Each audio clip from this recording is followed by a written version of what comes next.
Airports trained people to measure worth in silence. Who boarded first? Who sat wider? Who was questioned? Who was ignored? By the time the plane reached cruising altitude, most passengers had already decided where they belonged. Some decisions were quiet, others were loud. Row 2, first class, sat Marcus Hill. Marcus wore a tailored charcoal suit, crisp white shirt, no tie. His posture was straight, practiced, disciplined. A slim laptop rested open on his tray table, its screen glowing with charts and notes. He typed calmly, methodically, the way people did when focus was their armor. To anyone watching closely, he looked exactly like what he was, a black businessman preparing for a presentation that could change his career. But not everyone watched closely. The flight attendant assigned to first class, Jason Reed, stopped beside Marcus's seat longer than necessary. Jason was young, confident, comfortable in his authority. He smiled easily at certain passengers. Others received efficiency instead. Jason glanced at the laptop, then at Marcus. "Sir," he said, loud enough to draw attention, "you'll need to stow that." Marcus looked up, surprised but polite. "We're already at cruising altitude," he said. "I'm allowed to use it." Jason chuckled lightly. "Relax, it's just a laptop." Marcus blinked. "I know," he replied. "That's why I'm using it." A man across the aisle smirked. A woman 2 rows back leaned forward slightly. Jason shifted his weight, crossing his arms. "You don't need to be so defensive," he said. "I'm just doing my job." Marcus closed the laptop halfway, keeping his composure. "I'm not defensive," he said evenly. "I'm just working." Jason leaned in closer, lowering his voice but sharpening his tone. "First class is about comfort," he said. "Not whatever this is." Marcus felt the familiar tightening in his chest. The coded language. The implication that his presence required justification. He had felt it in boardrooms, hotels, elevators. He had learned how to breathe through it. "I paid for this seat," Marcus said. "And I'm within polity?" Jason straightened. "Sir, I don't want to escalate this." There it was, the word that always appeared when boundaries were challenged. "I don't either," Marcus replied calmly. The cabin grew quiet in that specific way that meant people were listening while pretending not to. Jason hesitated, then forced a smile. "Just keep it minimal," he said. "This isn't an office." He walked away. Marcus reopened his laptop, fingers hovering above the keyboard for a moment before continuing. But the rhythm was gone. His thoughts drifted to the meeting waiting for him on the other side of the flight. Investors, numbers, trust that had taken years to build and could disappear in minutes. Across the aisle, a white man in a blazer leaned toward his seatmate. "Guy's sensitive," he muttered. Marcus heard it. He always did. Minutes later, drink service began. Jason returned, offering beverages down the row. He stopped before Marcus. "What'll it be?" "Coffee, please," Marcus said. Jason raised an eyebrow. "Decaf?" Marcus met his eyes. "Regular?" Jason paused, then nodded, and moved on. When he returned, he handed Marcus the cup without a word. The lid wasn't secured. As Marcus lifted it, coffee sloshed dangerously close to the rim. "Careful," Jason said lightly. "Wouldn't want you blaming me." Something inside Marcus shifted. Not anger, resolve. He set the cup down slowly. "Why are you treating me differently?" he asked quietly. Jason laughed, short and dismissive. "I'm not." "You are," Marcus said. "And you know it." Jason's smile faded. "Sir, if you're unhappy, you can file a complaint." "I intend to," Marcus replied. That was when a voice behind them spoke. "I've been watching," said an older woman in the aisle seat behind Marcus. "And he's right." Jason turned. "Ma'am, you spoke to him differently," she continued. "You questioned him. You mocked him." A man across the aisle nodded. "Yeah," he said. "You didn't say a word when I had my tablet out." Jason felt the shift then, the subtle loss of control. He glanced toward the galley.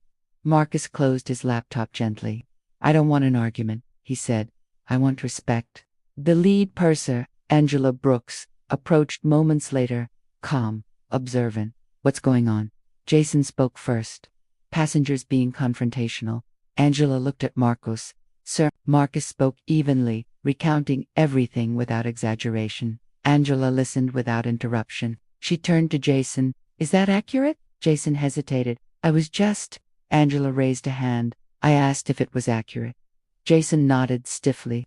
Angela faced Marcus. You're allowed to work, she said. And you deserve to be treated with courtesy. I apologize. Marcus exhaled slowly. Thank you. Angela turned to Jason. We'll talk later. Jason stepped back, jaw tight. The cabin released a collective breath. The rest of the flight passed quietly. Marcus didn't reopen his laptop. Instead, he stared out the window, watching clouds stretch endlessly. He thought about his father, who had worn suits twice as sharp and still been asked who he worked for. He thought about how success never granted immunity, only visibility. When the plane landed, passengers gathered their belongings. The older woman touched Marcus's arm gently. You handled that with grace, she said. So did you, Marcus replied. As he walked off the plane, Jason stood near the exit, eyes downcast. Sir, he said quietly, I didn't mean. Marcus stopped. Intent doesn't erase impact, he said. Remember that. Jason nodded, shaken. In the terminal, Marcus opened his laptop again, confidence steadying. He had a meeting to win, a future to claim, and despite everything, he walked forward knowing something important had happened in that cabin. Not justice, not resolution, but witness, and sometimes that was enough to change the air. The terminal lights were harsh compared to the calm glow of first class. Marcus stepped off the jet bridge and into the controlled chaos of the airport, rolling suitcases, overlapping announcements, the low hum of impatience that never really slept. Yet something felt different. Eyes followed him, not suspicious this time. Curious. Phones were still discreetly raised. Whispers carried just enough to reach his ears. That's him, the guy from the plane. Did you see how calm he stayed? Marcus kept walking. He'd learned long ago that dignity wasn't loud. It didn't argue. It didn't beg to be understood. It simply stood. At the end of the terminal, two uniformed airline managers waited near the service desk. One of them spotted Marcus immediately and straightened. Mr. Bennett, the taller one asked, extending a hand. I'm Daniel. This is Angela. We'd like to speak with you. Marcus glanced at the growing line of passengers behind him. I have a car waiting.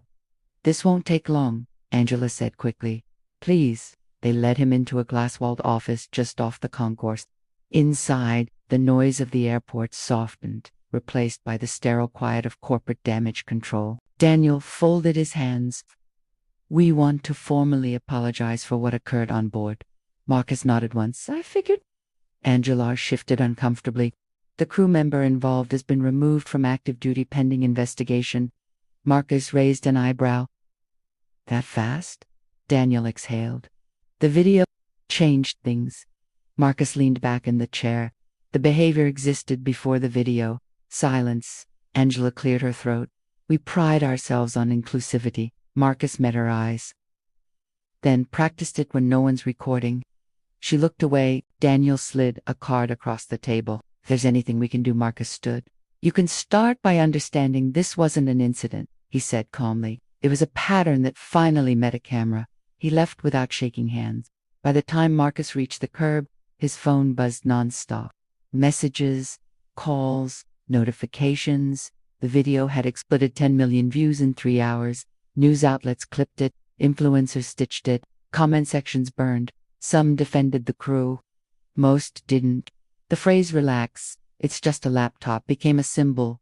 Overnight, memed, debated, dissected. Marcus didn't post a single comment. He watched at home. He poured a glass of water and sat by the window overlooking the city skyline.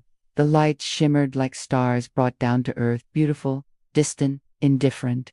His phone rang. Unknown number, he answered. Mr. Bennett, a familiar voice said. This is Captain Reynolds. I was the pilot on your flight. Marcus straightened slightly. Yes.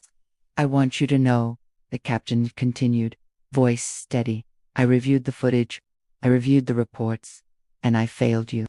Marcus closed his eyes briefly. I allowed my crew to escalate a situation that should never have existed, the captain said. That responsibility is mine. Marcus didn't respond immediately. I've been flying for 27 years, the captain continued. And I've seen bias hide behind policy more times than I'd like to admit. The honesty caught Marcus off guard. I won't undo what happened, the captain said, but I can make sure it doesn't happen again. I've requested mandatory retraining across my fleet. Marcus finally spoke. That matters.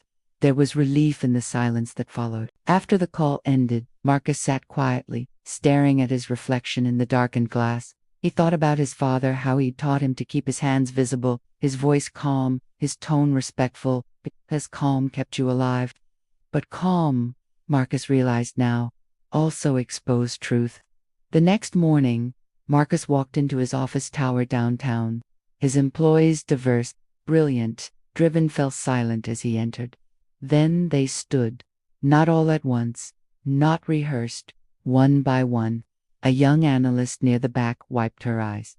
"Thank you," she whispered. Marcus nodded, humbled. Later that day, he stood in a boardroom overlooking the city, speaking not as a victim but as a witness. Bias doesn't announce itself, he said. It whispers.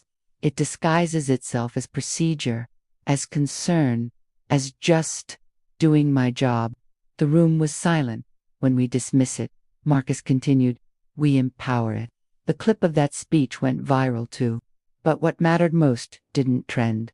Weeks later, Marcus boarded another flight. Same airline, same first-class cabin, different crew. A young flight attendant approached his seat, smile warm, eyes respectful. "Good afternoon, Mr. Bennett," she said. "Can I get you anything before takeoff?" Marcus placed his laptop on the tray table. She glanced at it, then at him. "No issues at all," she said softly. "Let us know if you need anything." As she walked away, Marcus opened his laptop. Not to work, but to write. Because some stories weren't meant to stay at 37,000 feet. They were meant to land.